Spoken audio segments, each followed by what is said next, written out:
Hello, this is James. I'm a woodworker. I just want to put together a quick video, give you a tour of the workshop. I'm in a two-car garage that's attached to my house, about 25 by 25. And this is my workshop. I'm bringing in from the main panel 50 amps 220 out to the garage here sub panel. And I'm also operating a gas heater, which is a radiant gas heater, and does a nice job of keeping the shop warm in the winter.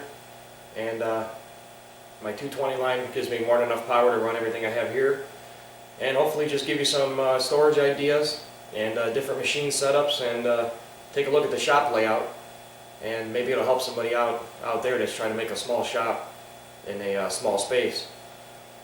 So I'm going to get behind the camera and give you a quick tour. Any feedback is good, and maybe if there's anything you want me to get into particularly that you see, like a tool chest or maybe my tool cabinet, I would like to do that too. So any feedback is good. We'll start over here in the corner.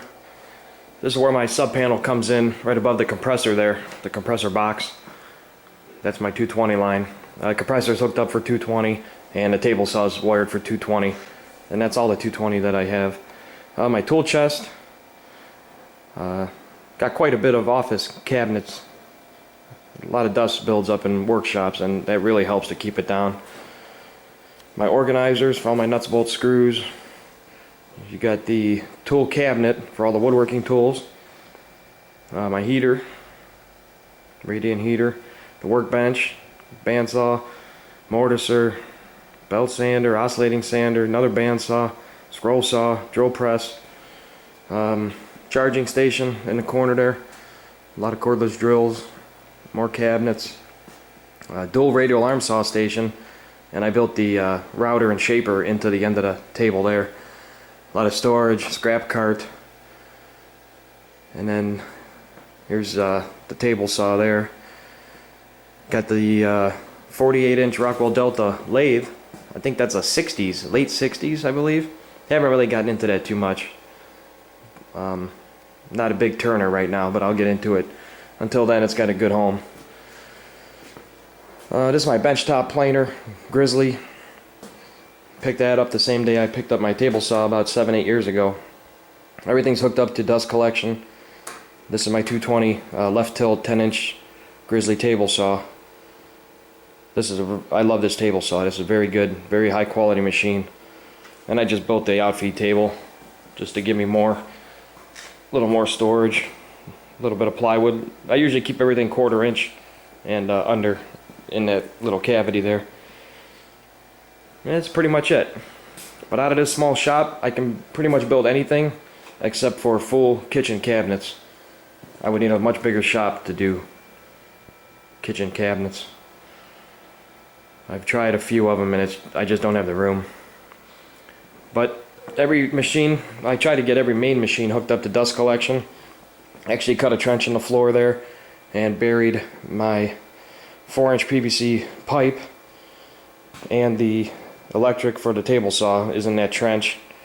And it's nice because I used to have to step over the pipe, which I hated doing. I made all my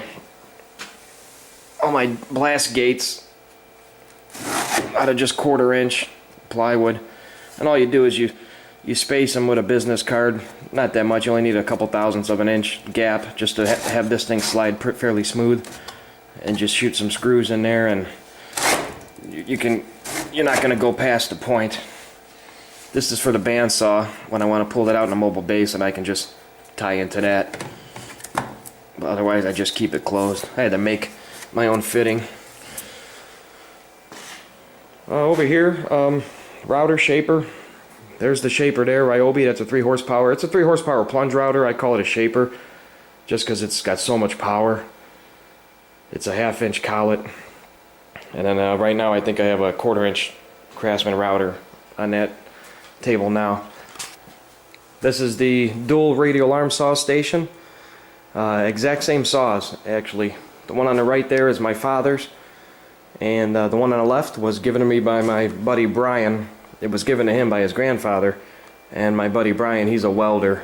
He's not much of a woodworker, so I was lucky enough to pick this up from him. And I love these saws. They're the exact same saws. Late 70s, I believe, 79, 78s. And you get a lot of throw out in these radials. A lot of people have sliding compound miter saws, and they make very expensive, fancy models, but I think this is the way to go. You get a lot more throw out of these, but you just can't. They're made to do everything. You can rip on them. You know, everybody knows that. You can rip on them. You can use them as planers, molders. But I just use this one on the right here for all my 90-degree cross cuts. The only thing I'll do maybe is cut an angle on something, or I'll raise it up to cut. You know, if I got a big piece of stock, 8 inches or something, and I got to come halfway, and flip it, I'll use that. But other than that, it's always set for 90. That's the key to these saws. You can't move them around too much. And this one here is the one my buddy gave me, and this one you can see by the fence there. This is used for a lot of crazy cuts and just stuff that's not too precise, due to the fact that if you move them around a lot, they go out of square. But I love these saws. They're great. This is my charging station and the drill press. Underneath that, that's where I keep my dust collector. My dust collector is a Harbor Freight model, actually, that I picked up about 7-8 years ago. It's just a 1 horsepower single stage dust collector, just one inlet, 4-inch, and I actually have it piped out to the outside, and outside I have a huge fiberglass box that I put all my dust in. Got to clean that out every 2 months or so. It does a nice job. I'm pretty happy with that. I think the dust collectors are limited on how much air they allow to exit. If you can't exit the air, then you can't take much in. And I use all PVC, or at least most of it. The flex pipe is for hard to reach spots, but I've read a lot of articles about the static electricity that builds up, and most people ground their systems, but I don't buy it. I believe this is the most efficient way to go. Just PVC. I've had no problems. I've been doing this for years. Drill press, scroll saw. Very nice. Probably one of the last nice things Craftsman ever made. Oscillating spindle sander. This thing is super quiet. It's running now. It's quiet. And then I have both of these things hooked up to my dust collection here. This one's mounted because this thing will vibrate like hell. This baby, you don't even have to mount it. It's pretty good. It sits in place. And to run those two sanders, all you would do is pull this gate open and close the other ones, and you're good to go on that. My little 10 or 12 inch Irwin clamps. Can never have enough clamps. The walnut and cherry tool cabinet. Come over here, and this is for all the woodworking tools, the chisels, hand planes, dovetail saws, everything for woodworking. I wanted to have my own cabinet for it. Walnut raised panel, cherry frame, everything's mortise and tenon. No plywood in this, actually. It's all solid wood. A little bit of inlay at the top. Something I made years ago. I had a little bit left over, and I decided to put it in here.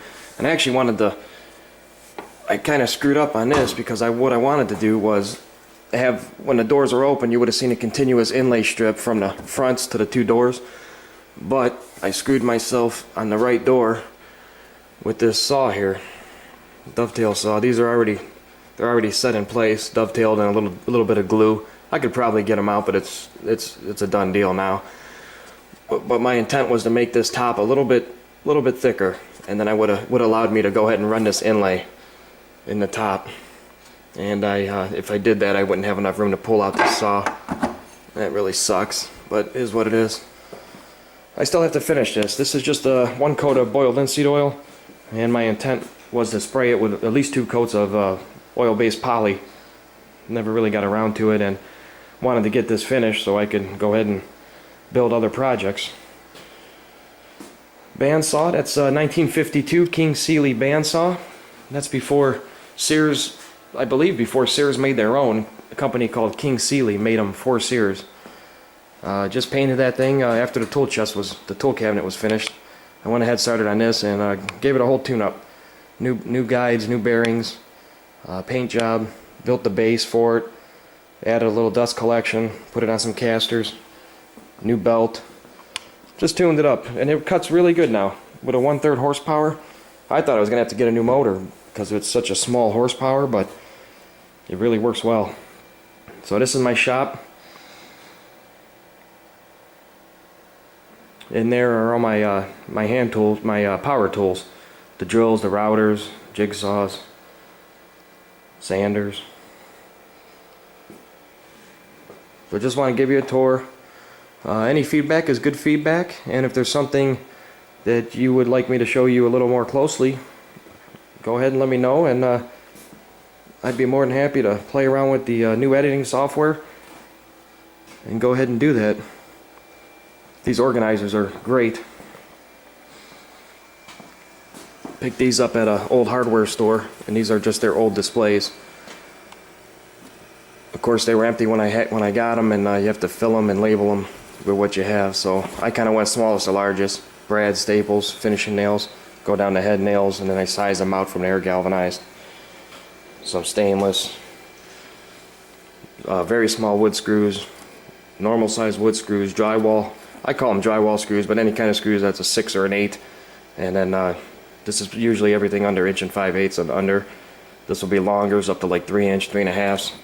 And then you get into the galvanized ones, same thing, short ones, long ones. Sheet metal screws, hooks, pins, springs, cotter pins, carriage bolts, lag bolts, everything, nuts, bolts, large washers, flat washers,